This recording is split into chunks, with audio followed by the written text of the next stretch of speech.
If imitation is the sincerest form of flattery, then Helmet, the badass from hell, is one boiled bunny away from having a restraining order placed on it. From developer Volcanic, Helmet is another Switch title sporting the roguelike, procedurally generated twin-stick shooter moniker made famous by the genre stalwarts The Binding of Isaac and Enter the Gungeon. The setup has players take on the role of a mad scientist who opens a portal to hell, summoning Beelzebub to our realm. Upon the arrival of the demon, our protagonist requests the gift of immortality for opening the gateway. And, as you would imagine, anytime you make a deal with the devil, monkey paw-esque results ensue. The scientist is reduced to a skull and a leaky spinal cord who can live forever by possessing one of a handful of abominations known as mutations. Each of these mutations has their own base weapon and special attack, like the Stitch monster who throws hammers that, while not all that powerful, do slow the charging mobs. In addition, he can charge forward, delivering a devastating tackle that can quickly get you out of trouble. Others, like the Orc Fairy, that's a personal favorite, come locked and loaded with an anal rainbow-firing cat, which is quite the sight to behold. Underneath the humor and light horror dressings, however, Helmet is at its core a reskin of Enter the Gungeon. Levels are procedurally generated rooms that you traverse freely, looting dead enemies for coins, soul gems, perks, and guns. The structure is set so that there are 2 levels, then a boss fight in repeating fashion. Each level has a shop where players can buy health packs and gear. In addition, they can partake in a game of Hell Invaders, a Space Invaders clone. Kinda getting a hint here. Here, you have the opportunity to earn additional loot, but ultimately serves no real purpose. Each stage also presents a time challenge in the form of a Tome of Kara. Here, players spend a specific number of collected blue soul gems for a chance to unlock new mutations to use in their current playthrough. You are tasked with killing a set number of enemies in a specific amount of time. While not overly challenging, this is an important task to be undertaken as additional mutations act as extra lives for your current play. Being a roguelike means you will die a lot and often. Each time that you do, it's back to the character select screen. While successful playthroughs result in additional base mutations to use, the initial selection of the 2 characters, the Stitch Monster and the Rat King. When one is defeated, you revert back to the base level of the floating skull.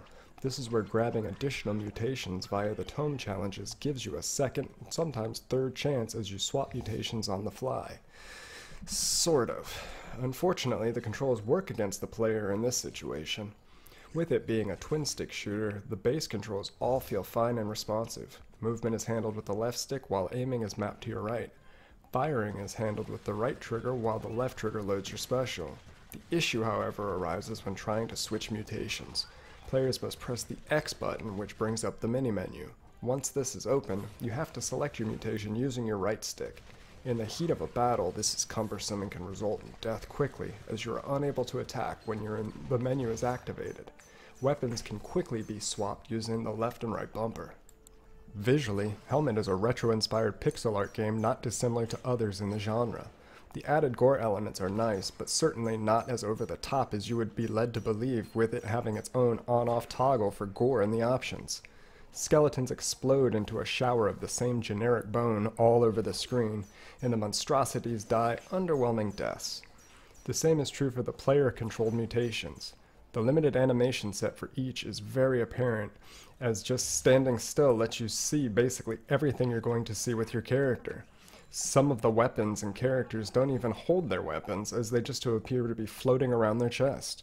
The level themselves lack any real personality, and the only show of any real change is every 3rd stage. Once you've played through once, you've seen everything that it has to offer, as the rooms feel fairly familiar after a couple play sessions. Audio-wise, Helmet steps things up with some satisfyingly violent-sounding weapons. The generic monster sounds are easily drowned out by the punchy bass-back sounds that the weapons produce as you unload on the masses. There's a real joy in finding or buying bigger and better guns, just to listen to them shred the enemies as you assert your dominance in this domain. The backing soundtrack is suitable and never feels out of place. Helmet is, by all accounts, hoping players succeed in killing the past with Gungeon. Almost every facet of the game looks and feels like a reskin of the perennial favorite roguelike shooter. Unfortunately, it does not expand upon the formula in any meaningful way that would help it stand out amongst the crowd. The wonderful sound design is hampered by the generic feel of the rest of the game.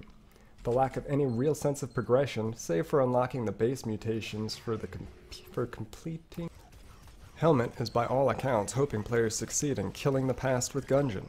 Almost every facet of the game looks and feels like a reskin of the perennial favorite roguelike shooter. Unfortunately, it does not expand upon the formula in any meaningful way that would help it stand out amongst the crowd. The wonderful sound design is hampered by the generic feel the rest of the game delivers. The lack of any sense of progression, save for unlocking base mutations for completing the game, is disappointing.